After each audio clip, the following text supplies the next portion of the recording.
You know, it's almost like your birthday with a package from China, so let's go.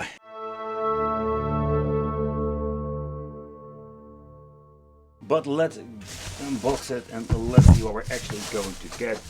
The first impression I'm having with this device that it is quite compact. So I don't know how comfortable this is going to be to actually playing with two players.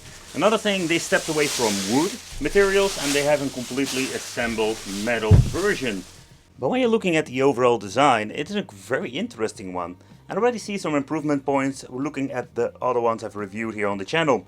So then we do have some interesting features that I think is going to be very interesting, including the volume knob that's now on the control panel. The distance between the two controllers is very tiny, simply because we don't have a huge Bartop that I've reviewed here in the past. Nevertheless, let's take a close look at it and how the screen is and everything else. First thing that we need to do is remove the protector from, let's see if I can even remove this freaking thing. But it is finally time for the ultimate ASMR.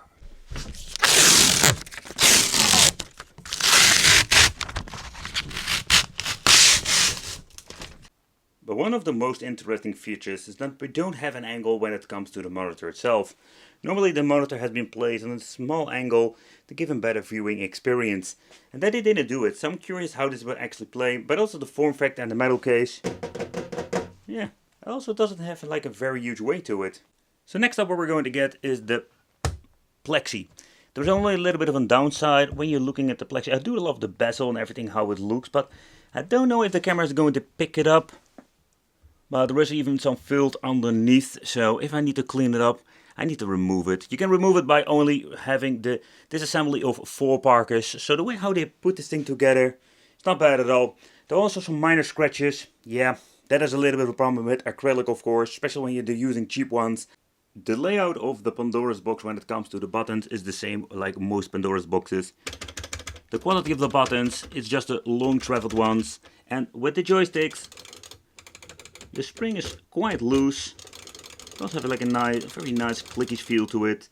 Here in the middle we're going to get the volume knob. I think it's absolutely improvement they put it over there. So, but that's what you're going to get with the quality and just the overall layout. But if you want to get into the machine itself, we need to remove the bottom plate, so let's do that first. But if the ball top's getting loose, there are some holes at the bottom, so here you can stick your screwdriver in for tightening them up. So with the 3 screws being removed, you can just remove the bottom plate over here. We can reach into the compartment where the buttons and the joysticks are. They're using Sanwa clone joysticks, so we can replace them with real ones if you want to. And over here we're going to get the buttons and also be replaced fairly easy. So the construction of this, I really like it. But if you need to disassemble the main board, it's over there at the back. I do have the feeling that I need to remove the freaking display itself to getting... Oh man. That's not a great construction if you ask me. So at the back we're going to find ourselves the USB connection for the controller. Then we're having the on-off switch over here and the input for the power supply. And at the left side there we're going to find the buttons for navigating through the menu. And not the menu of the Pandora's box, but from the menu for the display itself. With previous Pandora's boxes we had the option to hook up an external monitor, but that is unfortunately not possible here. So with this Pandora's box we do get ourselves a normal power supply. 12 volt 3 amps, in total 36 watts. Nevertheless, I think it's a very good thing, because it also needs to power on the monitor itself. The plug how it goes in, feels a little bit wiggly and cheap. The display itself, it's quite nice. I must say that it's not the best panel I've ever seen when it comes to panels from AliExpress. But yeah, when it comes to a cheap Bartop like this, it's okay. Let's put it that way. But what you're going to get with this particular version is the Pandora Game 3D Plus. So let's do a quick overview for the people who have no idea what it is. The Pandora Game 3D Plus is still one of my favorite mainboards, just the way how it actually works and looks. So we're going to get the all list. It's absolutely one gigantic list, 800 pages, just crazy to scroll through. Then we're going to get the categories. In categories we have PlayStation Portable, but take consideration this doesn't run great. We have like a mixed performance here. Then we got PlayStation, we got the N64, same story, a lot of stuff will not run well on this should just remove it, or most games. Then we're going to get NES, Super Famicom, Game Boy Advance, the Classic, the Mega Drive, and seems to be finally they fixed the logo over here. Normally they have the Xbox 360 logo, and then of course PC Engine, some Dreamcast, and then we're of course having the arcade MAME. So we have a recent list, the stuff that we've played before, and then we're going to get ourselves the search function. The search function works quite nice, to be honest. It feels a little bit choppy in my opinion. I did notice a delay. Some of these, let's say, emulator main boards does have the struggle if you need to search and load up all of the stuff that is relevant to the certain name you're searching for. But it does work well, and from this point on we can just choose the game that we actually want to play. Pressing the pause button over here will grant you the access to the menu that will be shown in game, where we can make a quick load, quick save, and note there is no aspect ratio option in here in this particular model. We should upgrade it with the Pandora software if it's even possible. But when it comes to the audio quality, it's not great, to be honest. There is one tiny speaker at the front. And what I don't really get, there were previous IO gaming machines that had 2 speakers, and man, then you're going to get some amazing audio quality. But this,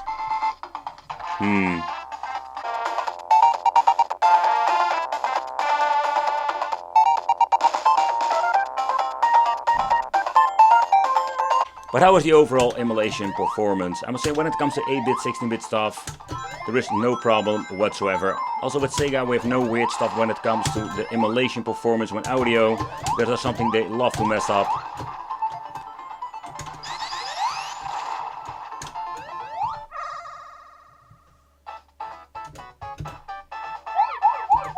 Seems to be working just fine. Next up, I just wanted to check out some Game Boy Advance, and I can tell you, man, this looks so stretched out. I was fighting with the controls the first time, like which button do I need to freaking press. We do have audio delay. There we go. So it's a little bit of a bummer with the original Pandora look software. With Game Boy Advance, they have absolutely an audio delay. But one of those problems you will see with sometimes a certain like emulators, where I mentioned before with PlayStation Portable and other stuff. It's absolutely sometimes a little bit of a mess. So next up, let's get into the PlayStation Portable. That always has problems. I mean particular problems when it comes to wiggly feet and other some weird stuff. But the overall performance, it's going to be a hit or miss. Where Tekken 5 plays quite well, Tekken 6 has a lot of issues with some certain levels and particular parts of the game, and God of War will not run at all. What's kind of cool, let's see if I can boot up the second player mode when pressing start on player 2. Here we automatically boot into that special software that makes a sort of like virtual two-player connection. And what's kind of cool that we can actually play now.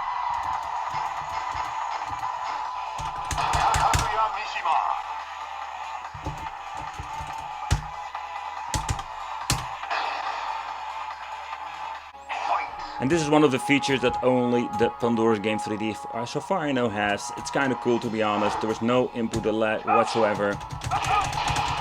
Especially when you're having a Bartop like this is just cool to actually play this game.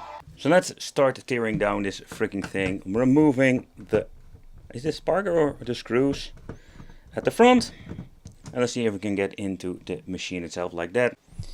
Alright, so let's remove the very thick acrylic, I must say. So that's the first thing that we need to do.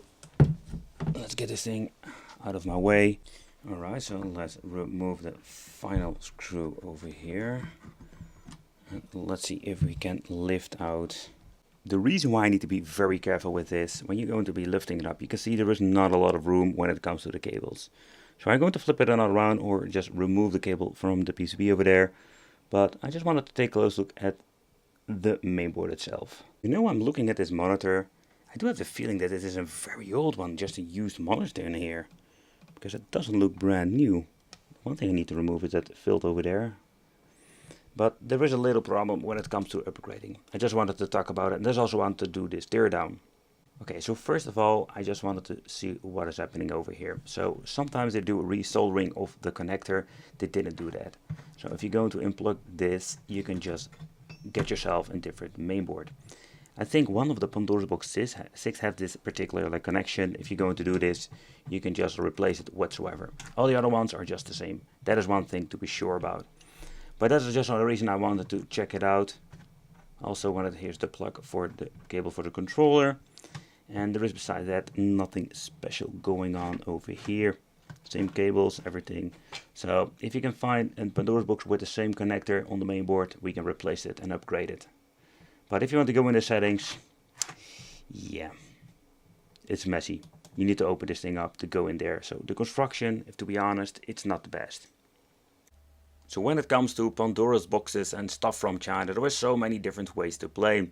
I really just love to find an affordable solution when it comes to Bartop, but just going to be honest, these things are always quite expensive, and that's always a little bit of a bummer. The overall quality when it comes to, let's say, the parts of the Bartop, they are okay. But say the joystick is very responsive. I'm not the biggest fan of those buttons, but again, they're just cheap buttons that we have seen many times before when it comes to general Pandora products. Also, the display looks kinda nice. I still find it a very strange viewing angle because I'm normally used that they tilting the screen, mostly when it comes to the design of the Bartop itself. Upgrading of the device, it's going to be quite difficult. I'm already showing you. You need to disassemble the front plexi, the monitor, and when you're going to get reaching into it, yeah, there is still one huge connector that you need to have in the new board. Otherwise, yep, you're not going to be able to have any display out because they are not using the VGA and HDMI on here.